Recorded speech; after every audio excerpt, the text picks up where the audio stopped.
Good morning and welcome to a special edition of Morning Byte. Today we're going deeper.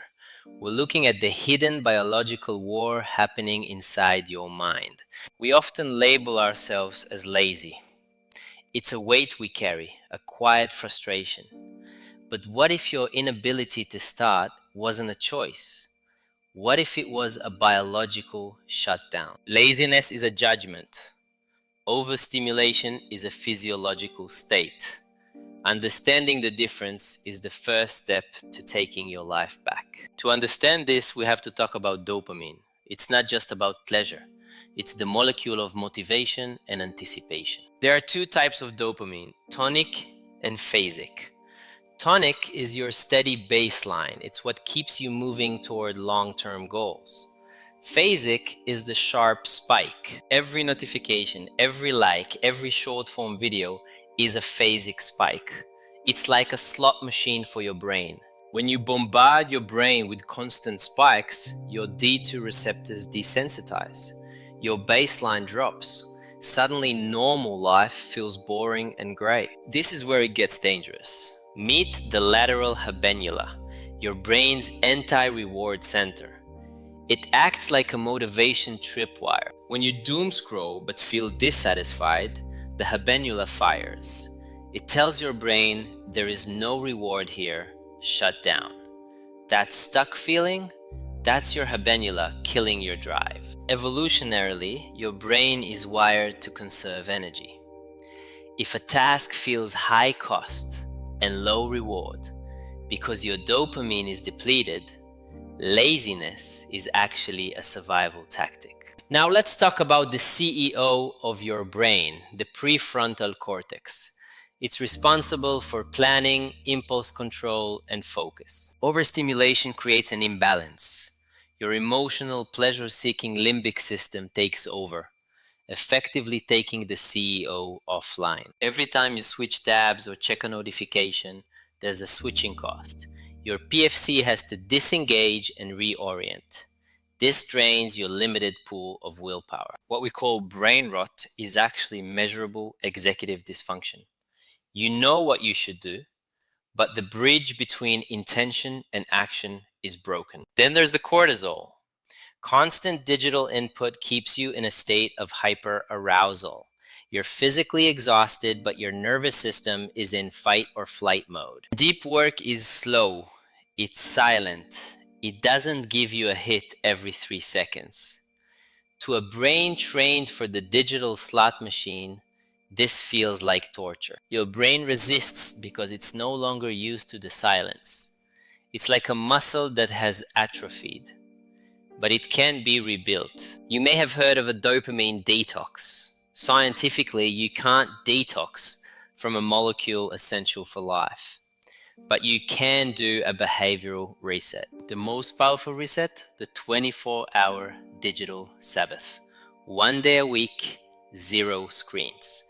It allows your nervous system to shift from hyperarousal to rest and digest. Next, notification triage. Silence everything non-essential.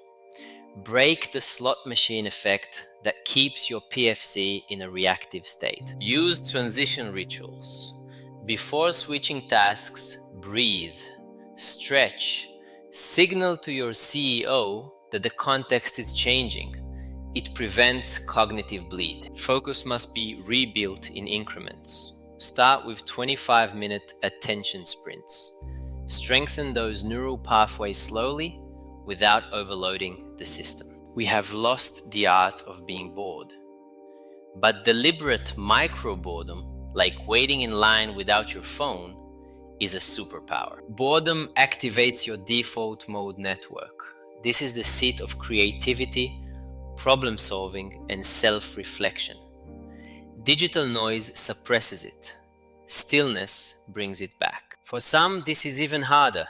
Individuals with ADHD can have significantly lower dopamine receptor activity, making them more vulnerable to the digital hijack. The good news? Your brain is neuroplastic. It is designed to change. Every time you choose silence over stimulation, you are physically rewiring your mind. Slowly, the baseline tonic dopamine returns. focus returns, clarity returns, and that lazy label starts to feel like a distant memory. When you first cut back on stimulation, you'll enter the dopamine valley. Everything feels flat. This is the hardest part. It's your brain resetting its sensitivity. Most people quit here, but if you can push through just 72 hours, the fog begins to lift. Your brain starts to find pleasure in small things again. The taste of your morning coffee, the sound of rain, the satisfaction of finishing a page. These small joys are the signs that your tonic dopamine is healing. We often confuse social stimulation with connection. Rapid fire comments aren't the same as deep conversation. One spikes you, the other sustains you. When the CEO is offline, you suffer from decision fatigue. Even small choices like what to eat feel overwhelming. This isn't laziness, it's executive exhaustion. The path to clarity is a path of subtraction. It's not about adding more discipline. It's about removing the noise that prevents your natural discipline from working. Nature is the ultimate low arousal environment. It lowers your prefrontal cortical metabolism.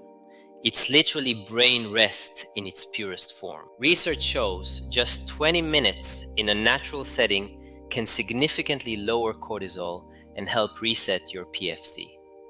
It's the simplest biological reboot we have. Manual hobbies, things that require tactile focus, are restorative.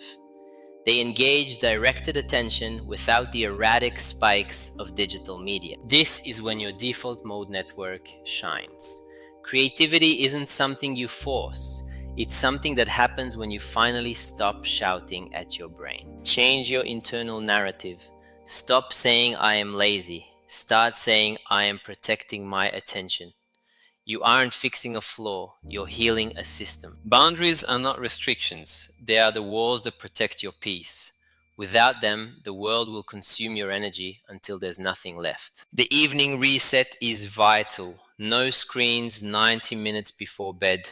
Let your cortisol drop. Let your brain prepare for real restorative sleep. Your prefrontal cortex needs sleep more than any other part of your brain. One night of poor sleep can drop your executive function to the level of someone with a clinical disorder. So when we say good morning, we mean a morning where you are in control, where you choose what deserves your energy, rather than reacting to what's yelling for it. Try gratitude journaling. It forces the brain to scan for low arousal positive stimuli.